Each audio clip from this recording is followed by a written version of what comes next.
Mon environnement est fait de tissu. J'accède à mon atelier entouré de ce matériau fétiche. Le tissu nous accompagne tout au long de notre vie et il garde tous nos secrets, comme disait Patrice Hugues dans son célèbre ouvrage « Le langage du tissu ».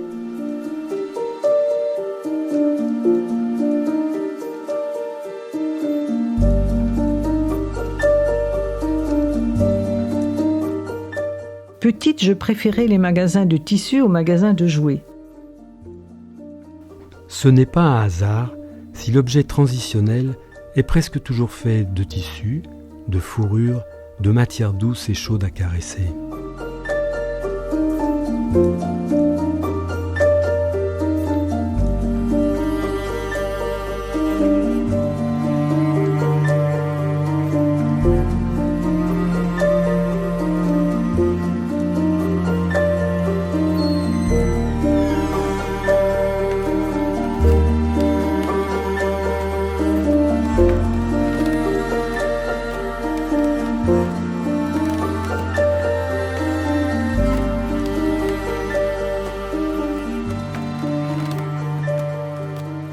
Mon atelier est une vraie source d'inspiration, remplie de matériaux divers, avec des collections liées au textile.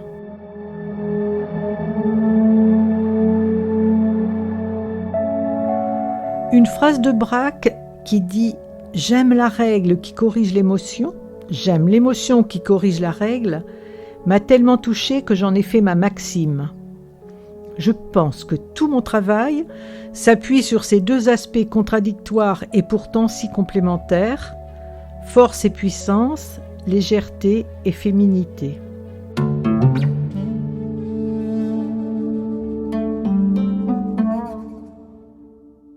Le kimono a une forme qui me séduit depuis toujours. Il ouvre mon imaginaire. Adolescente, je voulais être architecte. J'aimais les structures construites, solides et codées.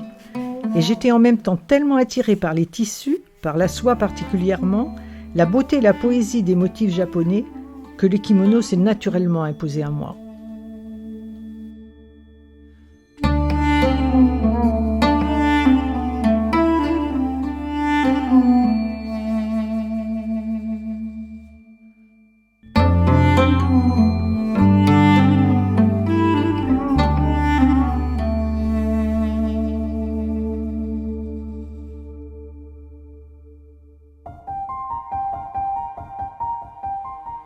À explorer dans le domaine plastique, le tissu est d'une grande richesse.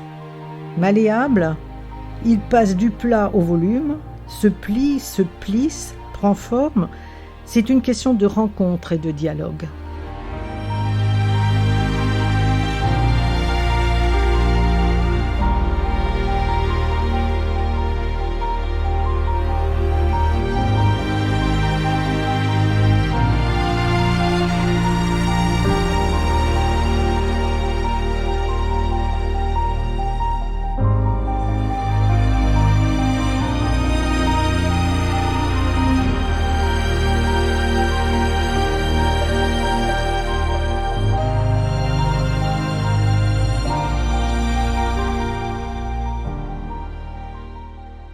La nature croise souvent mes réalisations plastiques faites de tissus. Dans ces grandes toiles, faites à partir d'un véritable kimono, cousu et peint, le fond et la forme se mélangent.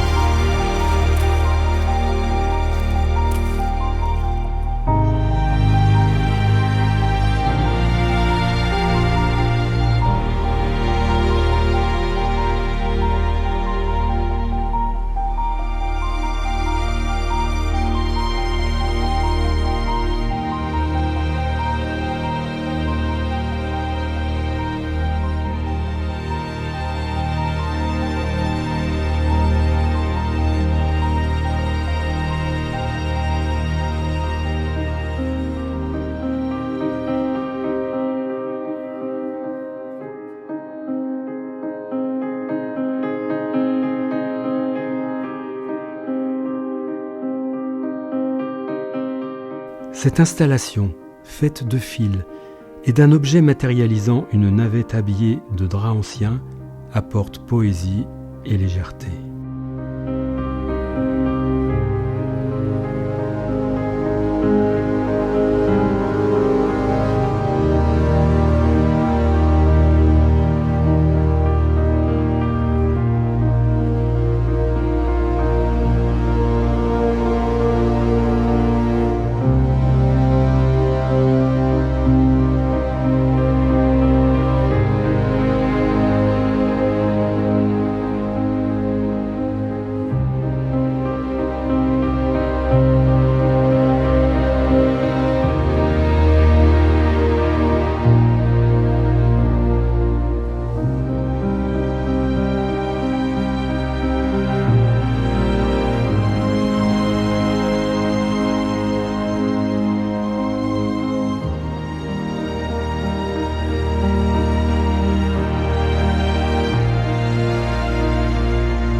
Dans le même esprit, cette autre installation, faite à partir d'anciennes chemises peintes qui évoquent et rendent hommage à certains peintres célèbres.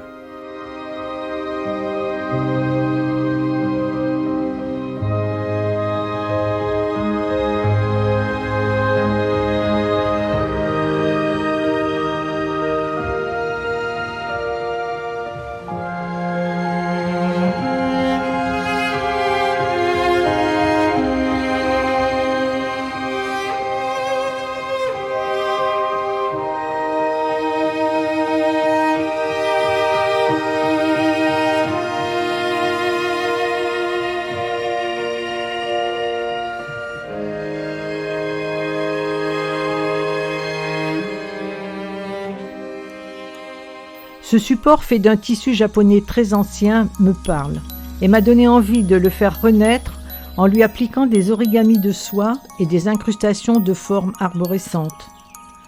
Le tissu n'est pas un texte, c'est une texture. Mais dans tissu, il y a tissé, et dans textile, il y a texte. Ces mots sont forts de sens. Ils créent des liens, ils laissent des traces.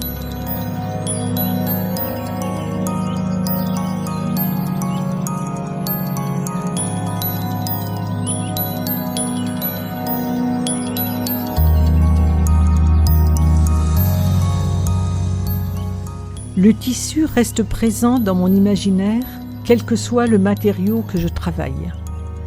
J'évoque des drapés, je fais des empreintes de texture, je représente des trames, je cherche la force et la puissance de ce vêtement ancestral et traditionnel, à la fois sobre, riche de motifs et si prestigieux.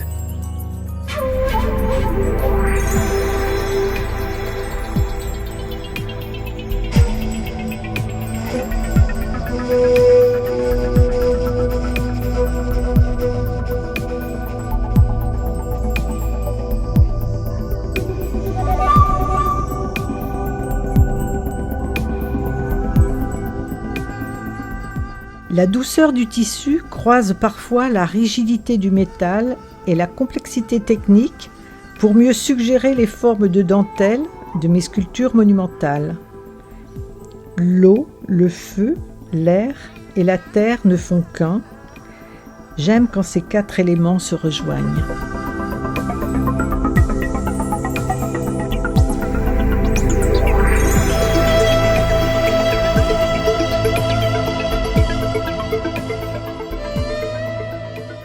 La technique et l'énergie prennent parfois le relais, l'esprit se suspend et la main agit à son tour en toute intelligence. Elle devient la fenêtre ouverte de l'esprit.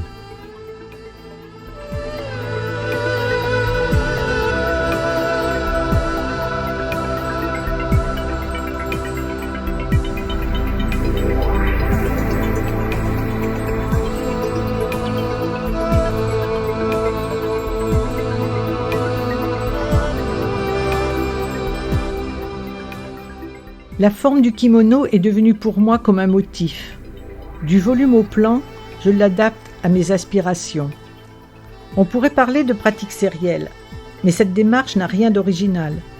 Des artistes célèbres ont répété inlassablement une même forme. Viala, Warhol et tant d'autres dans tous les domaines. Peut-être un besoin de se rassurer, de se sécuriser, d'être identifié, ou tout simplement envie de décliner jusqu'aux limites du possible cette unique silhouette, en faire un jeu, une quête, une recherche constante.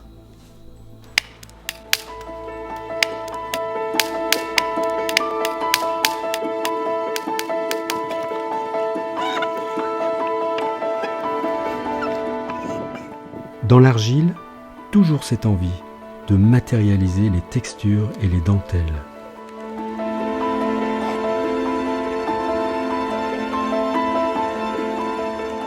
Je crois que je me suis vraiment piquée au jeu du langage du tissu.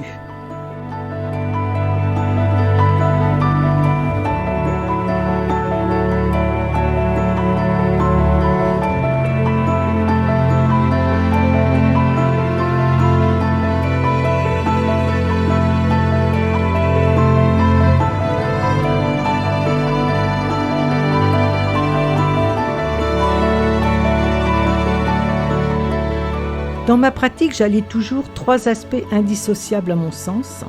L'aspect esthétique, lié à la sensibilité, la philosophie, la beauté. L'aspect plastique, lié aux techniques, aux matériaux, aux outils. Et enfin l'aspect artistique, lié à l'histoire de l'art, aux références, conscientes ou non, qui nous habitent et nous nourrissent.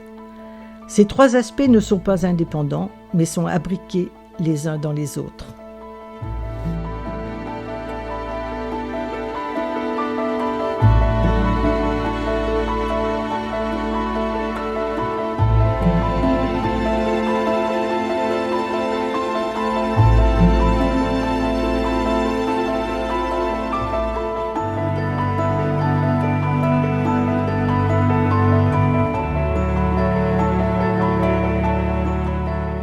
Dans toutes mes sculptures, l'influence japonaise reste présente, qu'elle soit en marbre, en albâtre, en bois brûlé yakizugi ou en bronze, ces matières nobles de l'art.